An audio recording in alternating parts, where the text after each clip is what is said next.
ਹੁਣ ਤੁਸੀਂ ਜਾਪਾਨ ਦੇ ਵਿੱਚ ਚਾਵਲ ਲੱਗਦੇ ਦੇਖੋ ਤੁਸੀਂ, ਇਸ ਤਰ੍ਹਾਂ ਇਹਨਾਂ ਨੂੰ ਇੱਕ ਬੀਜ ਮਿਲਿਆ ਕਿ ਚਾਵਲਾਂ ਦੇ, ਤੇ ਉਹ ਇਸ ਤਰ੍ਹਾਂ ਇਹ ਦੇਖੋ ਉਹ ਮਸ਼ੀਨ ਦੇ ਨਾਲ ਲਗਾ ਰਿਹਾ ਹੈਗਾ ਭਾਈ। ਕਿੰਨਾ ਆਸਾਨ ਕੰਮ ਕਰ ਰਹੇ ਨੇ।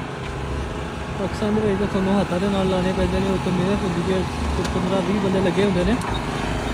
ਅੱਛਾ, ਫਿਰ ਜਦੋਂ ਕੰਮ ਕਰਕੇ ਫਾਰਗ ਹੋ ਜਾਏਗਾ ਨਾ ਬੰਦਾ, ਇਹ ਫਿਰ ਇਸ ਮਸ਼ੀਨ ਨੂੰ ਜਦੋਂ ਬਾਹਰ ਕੱਢੇਗਾ ਤੇ ਇਹ ਦੇਖੋ ਇੱਥੇ ਜਿਹੜਾ ਜਿੰਨਾ ਵੀ ਗੰਦ ਪਿਆ ਹੈਗਾ ਨਾ, ਇਹਨੂੰ ਖੁਦ ਆਪਣੇ ਹੱਥਾਂ ਨਾਲ ਇੱਥੋਂ ਸਾਫ਼ ਕਰਕੇ ਜਾਏਗਾ ਔਰ ਇਹ ਮਸ਼ੀਨ ਇਹਦੇ ਪਿੱਛੇ ਲੋਡ ਕਰੇਗਾ, ਫਿਰ ਲੈ ਕੇ ਜਾਏਗਾ। ਇਸ ਤਰ੍ਹਾਂ ਨਹੀਂ ਹੋਏਗਾ ਕਿ ਇਹ ਮਸ਼ੀਨ ਨੂੰ ਇਸ ਤਰ੍ਹਾਂ ਹੀ ਰੋਡ ਦੇ ਉੱਤੇ ਚਲਾਵੇ।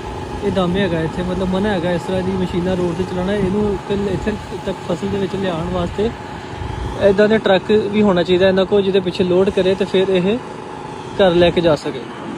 ਆਹ ਦੇਖੋ ਬਜ਼ੁਰਗ ਦੀ ਏਜ ਦੇਖੋ ਕਿੰਨੀ ਜ਼ਿਆਦਾ ਹੈਗੀ, ਲੇਕਿਨ ਫਿਰ ਵੀ ਇਹ ਕੰਮ ਕਰ ਰਿਹਾ ਆਪਣਾ। ਤੁਹਾਨੂੰ ਜਰਾ ਕਰੀਬ ਤੋਂ ਵੀ ਦਿਖਾ ਦਈਏ ਕਿ ਕਿਸ ਤਰ੍ਹਾਂ ਲੱਗ ਰਹੇ ਨੇ। ਇਕੱਲਾ ਇਕੱਲਾ ਖੁਦ ਬ ਖੁਦ ਲੱਗੀ ਜਾ ਰਿਹਾ ਉਹ।